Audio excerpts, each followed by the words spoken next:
Entonces tenemos los gradientes formados por la geografía azonal, la altitud, la maritimidad y la continentalidad. Entonces con esta diapositiva estoy mostrando el gradiente de elevación o de altitud que está formado por la topografía con un producto de la geodinámica interna. Tiene una característica interesante que se llama enfriamiento adiabático. Eso se explica la disminución térmica de 1 grado aproximadamente centígrado por cada 100 metros de elevación. Entonces tenemos este ejemplo acá de los Andes, en donde el enfriamiento es de 0.6 grados por cada 100 metros. Esto quiere decir que no es tan drástico el cambio mientras se aumenta la elevación, porque los Andes están cerca del Ecuador. Mientras más se aleja uno del Ecuador, el enfriamiento adiabático es mucho más alto, mucho más grande, porque se aleja uno de la fuente térmica del Ecuador. Entonces hacia el norte y hacia el sur del Ecuador, el enfriamiento adiabático va siendo mucho más drástico y drástico y drástico hasta llegar a los polos, que a nivel del mar ya hay formación de hielo. Entonces es un enfriamiento adiabático súper fuerte por ese gradiente que existe. Y bueno, y gracias a la formación de estos gradientes topográficos es que tenemos la característica del ciclo del agua, donde se da un frente que es húmedo y un frente que es seco, que explica mucho de las regiones desérticas del planeta, siempre que se acompañan de una cadena montañosa. Por ejemplo, a esta zona que está húmeda, donde se precipita la humedad en forma de lluvia o en forma de nieve, se le llama barlovento. Y al otro lado, donde ya el aire va totalmente seco, que ya liberó toda su humedad, se llama sotavento.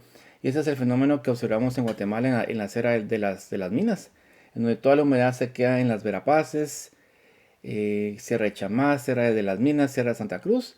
Y cuando entra ya al Valle de la Fragua, pues ya va totalmente seco.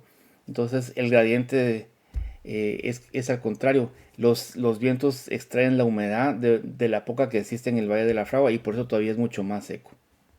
Y bueno, en una era de hielo o en una época glacial, este enfriamiento adiabático va a ser mucho más drástico, porque la temperatura a nivel planetario pues es mucho menor. Entonces se ha logrado reconstruir que este 0.6 grados centígrados por cada 100 metros en los Andes pues ha sido mucho mayor, ¿verdad? Porque la vegetación se comprime en menores elevaciones, y por lo tanto tenemos la formación del páramo y de las nieves perennes en elevaciones mucho menores.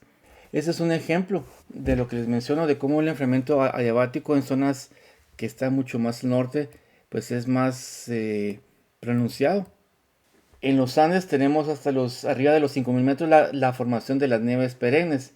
En cambio, por debajo de los 3.000 metros ya hay formación de nieves perennes, de los glaciares montañosos, ¿verdad? Y si se dan cuenta, hay mucho menor diversidad de cinturones de vegetación en los Alpes que en los Andes, justamente porque hay mayor energía térmica, por lo tanto hay un mayor volumen climático. Y si esto se compara al sur, los centrales y los del norte, hay una diferencia entre ellos. Si se dan cuenta, del sur, aquí está la formación de las nieves perennes, ¿verdad? En una elevación menor que la del centro y que la del norte, porque hay mayor temperatura. Entonces el enfriamiento adiabático es mucho menos drástico. Es más parecido a lo que pasa en los Andes, ¿verdad? Y en cambio, en los tales tiene que ser mucho mayor, que está mucho más al norte, porque el enfriamiento adiabático explica que la formación de las nieves perennes tiene que suceder a una mayor elevación, y por lo consiguiente igual. Aquí hay una diferencia entre la cara que apunta hacia el sur y la cara que apunta hacia el norte, porque a latitudes mayores importa si la cara ve hacia el sur o si ve al norte. Si la cara de la montaña ve hacia el sur, recibe mayor radiación que la cara que ve al norte. Es más fría porque no recibe esa radiación solar directamente. Entonces, si se dan cuenta aquí, a menor elevación, las masas de hielo ya se están formando. En la cara sur, como hay mayor radiación, mayor energía que llega, el enfriamiento adiabático es mucho menos drástico. Entonces aquí está formada la nieve perenne a mayor elevación. Y lo mismo sucede en esta parte norte de los Alpes o de los prealpes que le llaman acá. La cara sur, que recibe mayor radiación, su enfriamiento adiabático es menor y por lo tanto las nieves perennes se forman a una mayor elevación que en la cara norte. La cara norte a menor elevación todavía que cualquiera de esas otras dos partes de los Alpes, ya se forman las masas de hielo o las masas de nieve perenne. Y este es un diagrama donde se resume lo que he estado explicando. Si se dan cuenta, aquí tenemos los Andes, las montañas centrales de México y los Himalayas que están más cercanos al Ecuador. La zona alpina, la zona montana y la zona nival se diferencian. Aquí en los Andes tienen que ser a una mayor elevación, igual que en México, por estar cerca del Ecuador. En la zona del Himalaya, que también está cerca del Ecuador, pues tiene que ser a una gran elevación, donde se forman las zonas de nieve perenne. Pero nos alejamos del Ecuador, tanto hacia el sur como hacia el norte. Si se dan cuenta, la zona alpina y la zona nival se da a menor elevación. Y hasta los polos en el círculo polar ártico, ya a nivel del mar tenemos ya la zona nival. En el sur, ya a los 1000 metros ya hay una zona nival a 60 grados sur. En Tierra del Fuego, en Australia, a 2000 metros, 3000 metros ya está la zona nival. Entonces, esto se explica porque mientras más nos alejamos del Ecuador, el enfriamiento adiabático es mucho más drástico. Por lo tanto, mientras aumentamos la elevación, los cambios de temperatura se dan mucho más fuerte. Y eso es algo que observó Humboldt. Desde entonces él ya había puesto esto en sus documentos, en sus reportes, y fue una de las primeras bases para la biogeografía, para la fitogeografía, comprender cómo cambian los cinturones de elevación según su posición latitudinal.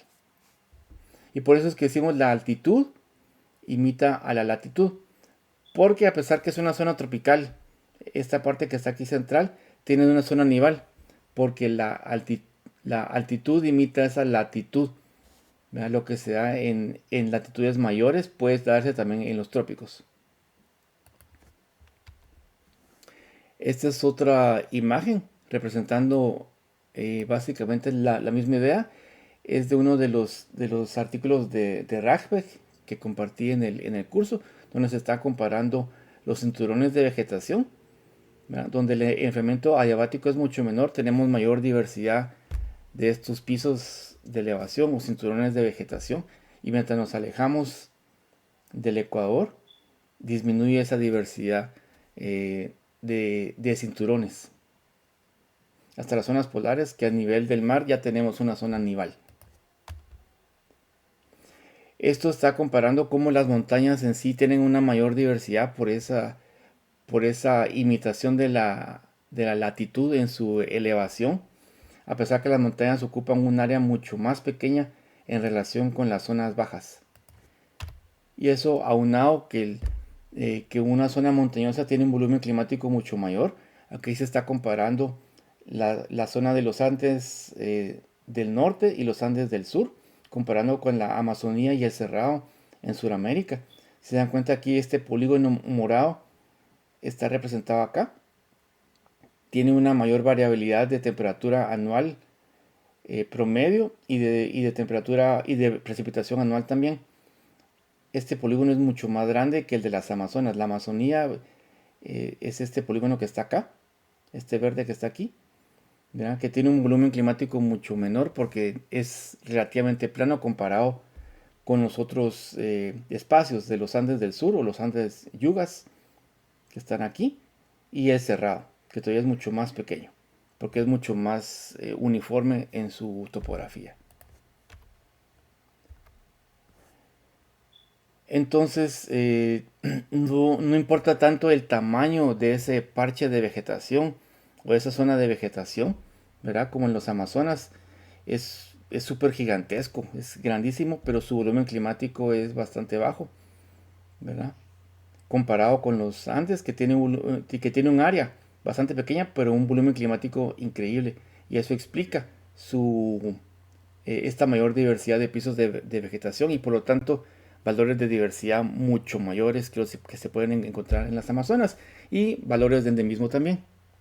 Y aquí están haciendo una comparación de de la complejidad topográfica versus la riqueza de vertebrados a nivel mundial.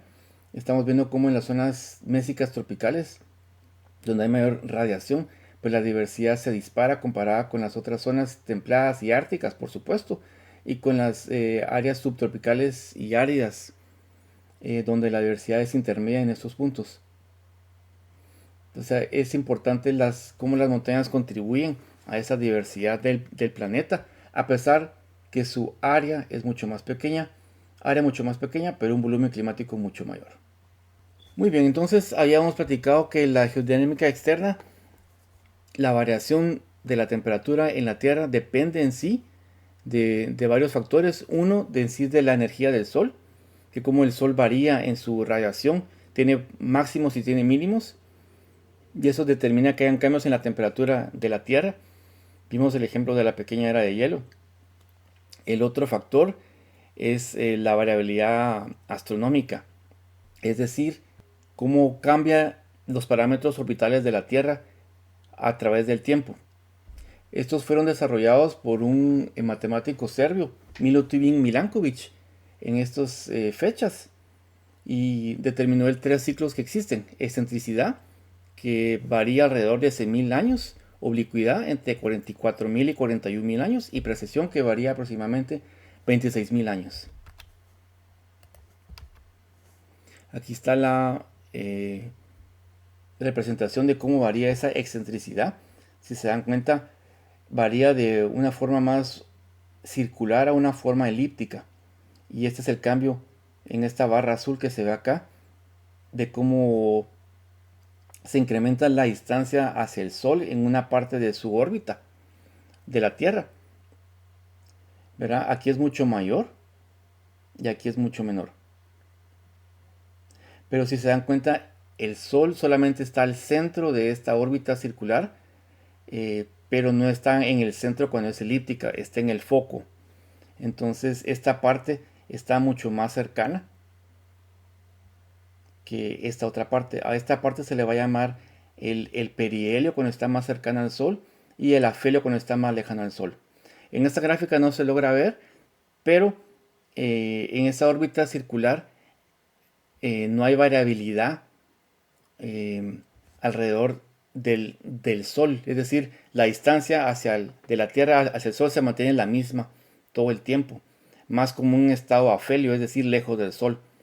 En cambio, cuando está en una forma elíptica, tiene una parte de la navegación alrededor del Sol que está más cerca del Sol que otra. Entonces existe variabilidad.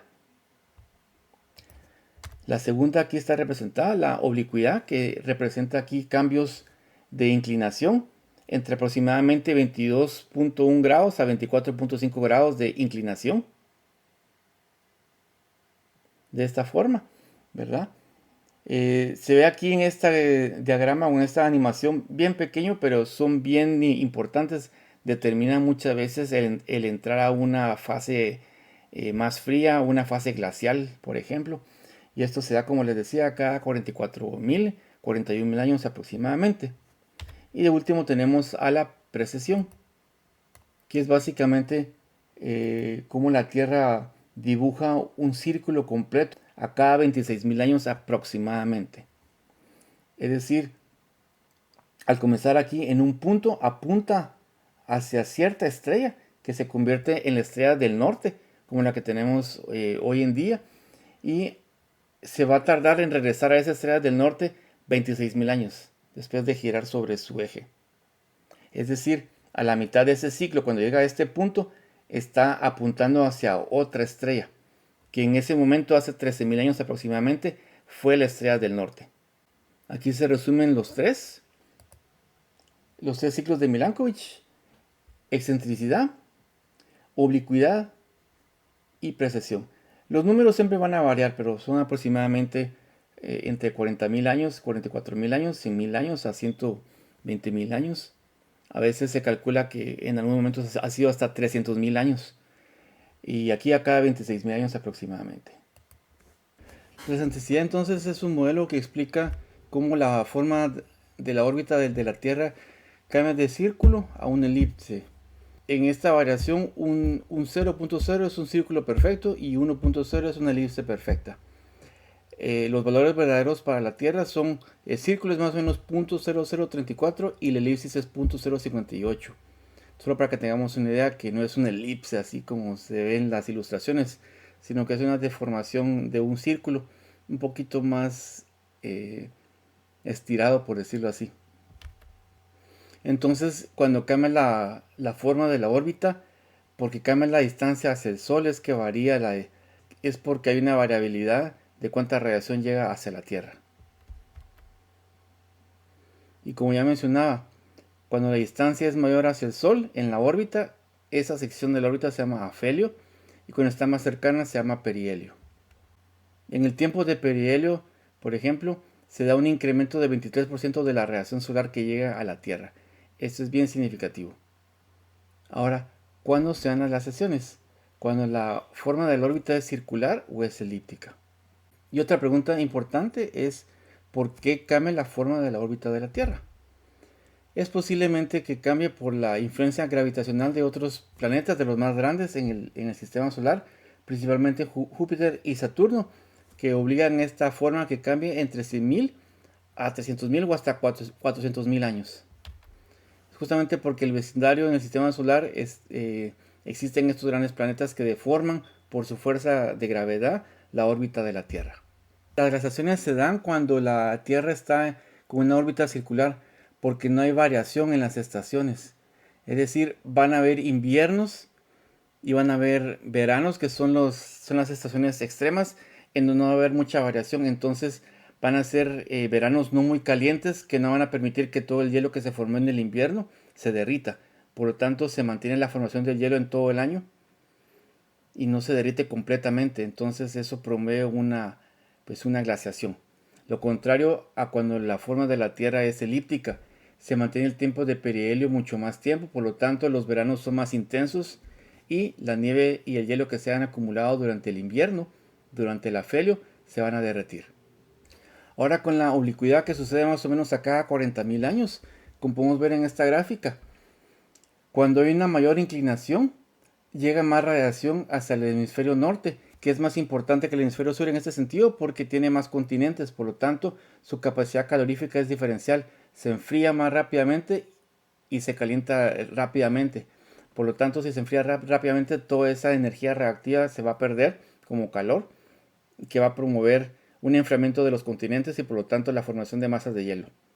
En esta gráfica es donde se mira cómo se da el verano en el hemisferio norte, donde hay mayor radiación, comparado a cuando hay una menor oblicuidad. Nos damos cuenta que la radiación es más o menos parecida entre los dos hemisferios, por lo tanto no hay una diferenciación estacional. Se ve en esta gráfica que cuando hay una mayor oblicuidad, hay una mayor heterogeneidad entre los inviernos y los veranos, por lo tanto el hielo que se forma en los inviernos se puede derretir en esos veranos que son más intensos, comparado a como mencionaba ya con la excentricidad, cuando los veranos no son tan intensos, el hielo que se haya acumulado en los inviernos no se va a derretir por completo, por lo tanto una baja oblicuidad puede promover también el inicio de una glaciación. En esta gráfica se puede ver a mayor oblicuidad hay mayor radiación que llega al hemisferio norte, por lo tanto los continentes se calientan más y todo el hielo que se haya acumulado durante el invierno pues se derrite. Comparado con el no hay oblicuidad, no hay una variabilidad muy alta en las estaciones, por lo tanto el hielo que se acumule pues se permanece o se mantiene durante todo el año y eso promueve una glaciación. Justamente hace 10.000 años cuando comenzó el Holoceno hubo una mayor oblicuidad, lo que permitió que saliéramos de esa era de hielo y justamente concluían en los últimos 100.000 años en donde la órbita de la Tierra fue más elíptica. Y esas dos variabilidades de los ciclos de Milankovitch permitió entrar a una época interglacial. Pero justamente hace 5.000 años, aproximadamente en el máximo termal del Holoceno, la inclinación de la Tierra llegó hacia el punto máximo. Y eso permitió que la zona de convergencia intertropical migrara hacia el norte. Si se dan cuenta acá, este es el ecuador hidrotermal, donde está la zona de convergencia intertropical. Por lo tanto, hubo una mayor radiación que caía sobre el desierto de Sahara. Por lo tanto, hubo una mayor precipitación, formación de bosques y formación de grandes lagos o megalagos. Y también el desierto de Gobi no fue tan seco. Y el norte de Sudamérica fue mucho más húmedo. Pero hace 5.000 años para el presente, la oblicuidad ha estado disminuyendo, lo que ha obligado a ese cinturón hidrotermal o al ecuador hidrotermal, la zona de convergencia intertropical, a migrar hacia el sur. Desde una posición más hacia el norte hacia más el sur. Por lo tanto, se formó el desierto del Sahara, el desierto de Gobi y el norte de Sudamérica se está volviendo más seco. En esta gráfica se ve cómo la oblicuidad desde un punto mayor ha estado disminuyendo durante el Holoceno, llegó a un punto máximo y luego comenzó a disminuir. Y esto obliga entonces a que las temperaturas disminuyan en la Tierra porque la estacionalidad no es tan diferencial a través del año. En esta diapositiva simplemente muestro variabilidades a través de los planetas del sistema solar de la inclinación, principalmente de la oblicuidad y de cuánto dura un día Tierra en cada uno de estos planetas. Aquí tenemos nuestro planeta Tierra con más o menos 23.4 grados de inclinación en promedio, donde un día dura 23 horas con 56 minutos aproximadamente. En Marte la inclinación es un poco mayor y un día dura 24 horas con 36 minutos. Si vemos otros planetas como Júpiter, tiene 3.1 grados de inclinación, es decir, casi no tiene oblicuidad y por eso las bandas que vemos en Júpiter son tan uniformes y gira relativamente rápido. Un día dura 9 horas con 55 minutos. En Mercurio, por ejemplo, vemos que también la inclinación es casi nula y un día dura 58 días con 15 horas, punto 5. O sea, un día es súper lentísimo, dura 58 días Tierra. Y así, por favor, observen el resto de los planetas. Venus, por ejemplo, gira en una dirección contraria a la Tierra, posiblemente por una colisión que obligó que el planeta cambiara su norte a su sur.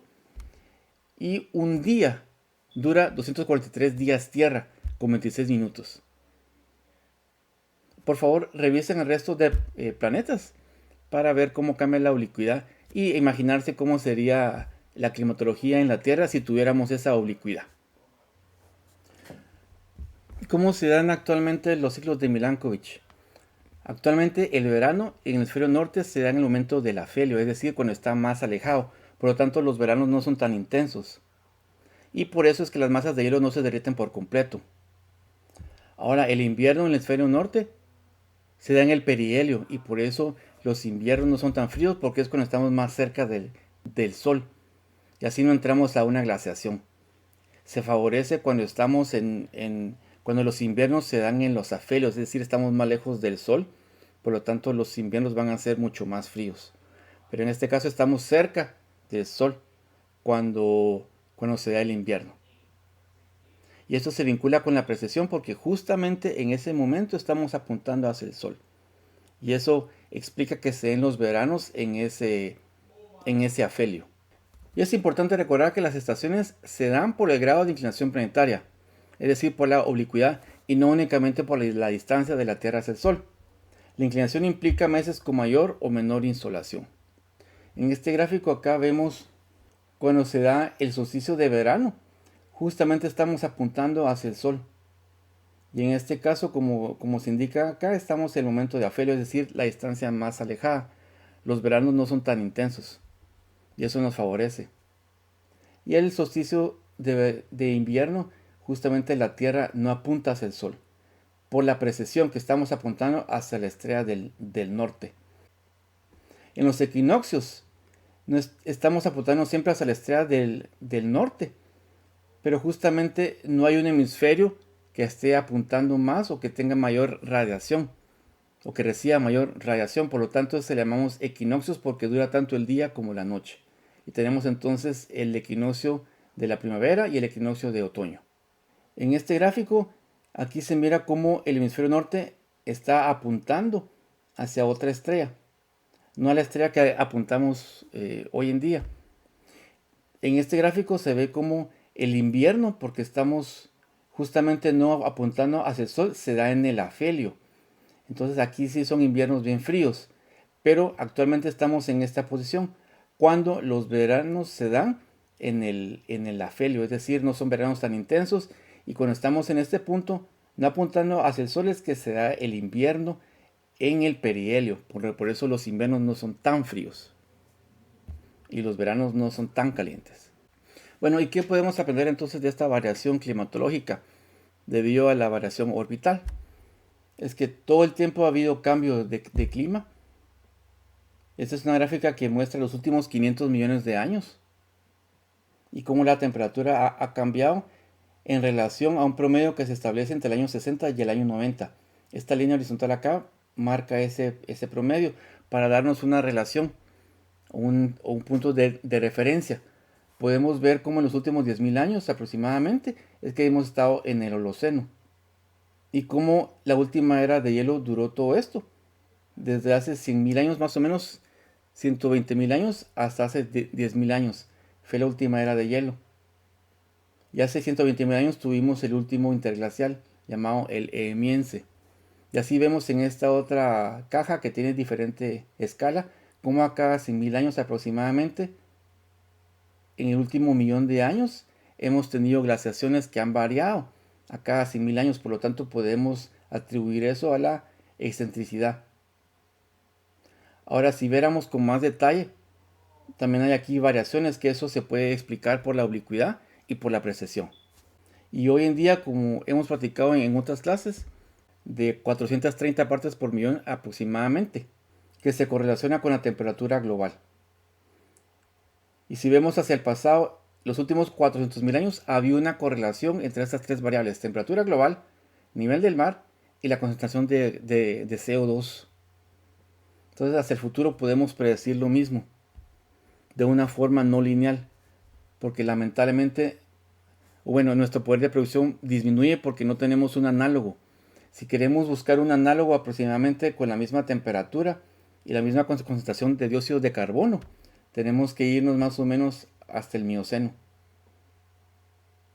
Entre el Mioceno y el Plioceno, cuando el planeta estuvo más cálido. Una disminución que hubo acá de temperaturas. Desde el Paloceno y el Eoceno máximo termal, el PETM, Paleocene Thermal Maximum, había una captura de carbono. Pero justamente acá fue la última época cálida antes de entrar al Plioceno y luego al Pleistoceno, que es el cuaternario con el Holoceno. Vemos que este es nuestro último análogo que se parece, nuestro último análogo a las condiciones actuales de temperatura. Ahora, la pregunta es, ¿cómo se ha capturado este carbono en esta curva? ¿Hacia dónde se ha capturado ese carbono? Es parte del ciclo de las rocas, principalmente hacia los océanos. La formación de montañas o orogenia afecta el clima en la Tierra. Hace aproximadamente, como mencioné en la gráfica pasada, hace 60 a 55 millones de años se dio una formación de las masas montañosas de todo el planeta, incluyendo los Himalayas, la cordillera de las Rocallosas, la Sierra Madre, los Andes, en todo el planeta. Y se dio una apertura aquí en África, donde se formaron también montañas que bloquearon la entrada de vientos húmedos hacia la parte continental de África. Entonces, por un lado, tenemos cómo las montañas funcionan como barreras topográficas hacia la entrada de vientos húmedos que vienen desde los océanos, que son la fuente de la humedad máxima. Entonces, ese es primero. La orogenia forma barloventos y sotaventos. Segundo, media vez que se forma una montaña o un orógeno o una cordillera, se ve expuesto hacia condiciones meteorológicas y por lo tanto se meteoriza, se intemperiza, se erosiona y todo ese material rocoso que se fragmenta en detritos y luego forma suelos y los luego se lavan por la lluvia hacia los océanos. Todo eso se transporta hacia los océanos y eso captura carbonos en el fondo de los océanos. En este mapa se ven aquí la profundidad en metros de los sedimentos en las orillas de los continentes, principalmente donde hay grandes ríos como el Mississippi. Si se dan cuenta, hasta 20.000 metros de sedimentos se acumulan aquí en el Golfo de México y en toda esta parte de Estados Unidos, como en otras partes del mundo. Aquí en la desembocadura del río Ganges, por ejemplo, y del río Yangtze. podemos ver un montón de una gran acumulación de sedimentos, y ahí es donde se da la captura de carbono, porque eventualmente esos sedimentos se transforman en rocas sedimentarias, que son el yacimiento de carbono más grande del planeta. Y por último, toda esa formación de cadenas montañosas, volcanes, cordilleras, libera bastantes gases de efecto invernadero. En este caso, aerosoles que pueden tener una doble función, bloquear la luz solar, y eso puede dar un efecto de enfriamiento a nivel global. Por lo tanto, es así como las montañas tienen un papel importante en la climatología de la Tierra. En esta gráfica se ve una correlación entre tres variables: isótopos dosígenos 18, que son indicadores de paleotemperaturas, dióxido de carbono y cambios de temperatura en sí. Se ve que hay una correlación, que en los últimos 3 millones de años ha habido un descenso de la temperatura. Y si se ven esta gran variabilidad, se explica básicamente por ciclos de Milankovitch, principalmente por la oblicuidad, ya que estos cambios se dan relativamente con poco espaciamiento. Entonces, en algún momento la oblicuidad jugó un papel mayor para explicar el inicio de glaciaciones, hasta el último millón de años, donde haya suficiente captura de carbono que se ha dado en los océanos. Por lo tanto, el planeta ya no es tan sensible a los cambios de carbono, y por lo tanto se extienden a cada 100.000 años, como se da en el último millón de años. Y como ven acá, los picos coinciden. Donde está más cálido, que coincide en este punto acá, con mayor concentración de carbono y mayores temperaturas. Entonces, en algún momento, la oblicuidad sí jugó un papel más importante para iniciar glaciaciones. Es decir, la interacción de los tres ciclos de Milankovitch son claves para comprender cuándo se dan glaciaciones y cuándo se dan los interglaciales. Entonces, en este sentido, la oblicuidad parece tener menor influencia en el inicio de glaciaciones cuando la concentración de dióxido de carbono disminuye por debajo de las 280 partes por millón, como ya mencionaba.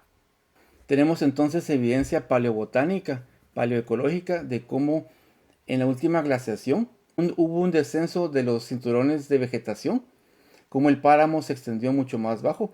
En este punto se representa el valle de Bogotá. Bogotá está aquí, su gran planicie, y como hace 20.000 a 14.000 años, en el último máximo glacial, se ve rodeado del páramo, y como hoy en día está rodeado del bosque andino. Es decir, tenemos evidencia de cómo los ciclos de Milankovitch y otros factores han determinado cambios climatológicos a nivel global. Cuando se da un descenso de los pisos de vegetación, se da conectividad entre estos cinturones, que en algún momento pueden estar desconectados cuando se dan los interglaciales. Por ejemplo, aquí este páramo está aislado, pero cuando entramos a un glacial, hay una mayor área que pueden cubrir estos páramos, por lo tanto se da una conectividad. Aquí, por ejemplo, este subpáramo está desconectado de este otro. Entonces, durante el último interglacial, en el Holoceno, se da una especiación de flora y fauna por esta separación, por este aislamiento genético vicariante. Pero a cada glaciación se da una conectividad. Aquí vemos que otra vez este subpáramo se une, por lo tanto hay un flujo genético. En los trópicos, por lo tanto, es que vemos cómo hay una dinámica en los pisos de vegetación que favorecen la especiación entre los tiempos interglaciales y glaciales. Y este artículo es otro de Rajbeck, que también ya les compartí, donde se explica la importancia de las montañas como centros de endemismo. En Guatemala tenemos un paisaje glacial en los Cuchumatanes. Se ha estimado a partir de este estudio, unos geólogos, que la masa de hielo tuvo más o menos 500 metros de grosor y se sentó justamente en la parte más alta de los Cuchumatanes. Y hoy en día nos ha dejado un legado de un paisaje glacial con características propias como circos y morrenas. En el pasado hice una gira de campo donde logramos identificar estos rasgos geoglaciales. Ojalá un día pueda volver a hacer esta gira de campo. Para recapitular, ¿por qué es importante comprender el efecto de la variabilidad orbital en la climatología del hemisferio norte? Como ya mencionaba, el hemisferio norte tiene la mayor cantidad de los continentes y el hemisferio sur la mayor cantidad de los océanos, por lo tanto es más cálido, porque almacena más calor en los océanos o mayor energía en los océanos comparado con el hemisferio norte. Los océanos son fuentes de calor y los continentes funcionan como el aire acondicionado del planeta, que en realidad el aire acondicionado son las masas de hielo, porque reflejan esa radiación solar. Aquí se ve en esta gráfica. Ese es el hemisferio norte, sus temperaturas máximas y mínimas y promedio. Y vemos cómo es más frío que el hemisferio sur, que es mucho más cálido. El hemisferio norte, al poseer una mayor superficie cubierta por continentes, es más susceptible a la formación de masas de hielo. Por lo tanto, a menor oblicuidad hay menor incidencia solar en el hemisferio norte, lo cual puede iniciar un deceso térmico y posiblemente entonces una era de hielo. Y tenemos la precesión, que explica cómo la Tierra dibuja un círculo desde su eje a lo largo de 26.000 años aproximadamente. Como les digo, hoy en día estamos apuntando, si vemos desde arriba este círculo que se dibuja en 26.000 años, hoy en día estamos apuntando hacia Polaris o la estrella del norte, pero hace 13.000 años, a la mitad de este ciclo, estábamos apuntando a otra estrella del norte en ese momento, a la estrella Vega. Es decir, nuestro cielo era totalmente distinto porque apuntábamos a una dirección totalmente contraria. Como se ve acá. Polaris hoy en día y hace 13.000 años hacia Vega. Entonces, esto es importante porque va a determinar cuándo la Tierra apunta hacia el Sol. Es decir, si nos damos cuenta, aquí está en un perihelio, por lo tanto aquí los veranos van a ser cálidos. Y en este caso aquí, los inviernos van a ser no tan fríos como hoy en día. Y a esto hay que agregarle la oblicuidad y la excentricidad. Les pido por favor que analicen estos dos dibujos, que es básicamente lo que acabo de explicar. Ahora, el Lehemiense, como hemos visto, fue mucho más cálido que el Holoceno, a pesar de tener una concentración más baja de dióxido de carbono, 280 partes por millón. En este caso, en el Lehemiense tuvimos una oblicuidad máxima, es decir, el ángulo mucho más grande apuntando hacia el Sol. Coincidió que la precesión también estaba apuntando hacia el Sol cuando había verano, en un perihelio, y la forma de la Tierra llegó a su máxima excentricidad. Es decir, se juntaron los tres ciclos de Milankovitch en su máxima expresión, principalmente para oblicuidad, máxima inclinación, máxima excentricidad y la precesión apuntando hacia el Sol. Por eso fue que en el interglacial fue mucho más cálido, a pesar de haber tenido una menor concentración de dióxido de carbono. Por lo tanto, podemos decir lo siguiente: una menor excentricidad y oblicuidad, lo contrario al Lehemiense, y la coincidencia de la precesión con inviernos del hemisferio norte ubicados en el afelio, es decir, más alejados del Sol, puede favorecer el inicio de glaciaciones. Y lo contrario, lo que sucedió en el Lehemiense, una mayor excentricidad y oblicuidad y la coincidencia de la precesión con veranos del hemisferio norte ubicados en el perihelio, más cerca del Sol, pueden favorecer el inicio de interglaciaciones. Esto independiente de la concentración de dióxido de carbono. Y esto responde por qué el Lehemiense fue mucho más cálido que el Holoceno, a pesar de tener una concentración de carbono mucho más baja. Para asegurar que comprenden esta respuesta, comparen estos dos párrafos y lo pueden dibujar en un papel para que lo puedan visualizar y tener seguridad de cómo poder responder esta pregunta. En esta última diapositiva, básicamente estoy resumiendo lo que ya expliqué, donde se da una máxima excentricidad, una máxima oblicuidad, y la precesión coincide que la Tierra apunta hacia el Sol en el perihelio cuando se dan los veranos en el hemisferio norte. Y eso sucedió más o menos entre 130.000 hasta hace 124.000 años, que fue lo que duró este interglacial aproximadamente. Al menos en su época, al menos en su momento más cálido. Es decir, fue mucho más cálido que se ha reportado fósiles de hipopótamos en Londres. Y si pensamos en las condiciones hoy en día, en Londres no pueden haber hipopótamos, pero el MS fue mucho más cálido. por lo que sí hubieron hipopótamos en Londres, aunque ahora hipopótamos se pueden encontrar en cualquier lugar. Y por lo tanto, las masas de hielo se derritieron un poco más porque fue mucho más cálido y por lo tanto el nivel del mar también fue mucho mayor. Y bueno, hasta aquí llega la clase. Gracias por su atención. Cualquier pregunta, por favor, la pueden compartir en el foro de discusión de Canvas y si no, en la siguiente clase. Cuídense mucho y nos vemos hasta la siguiente clase. Chao, gracias.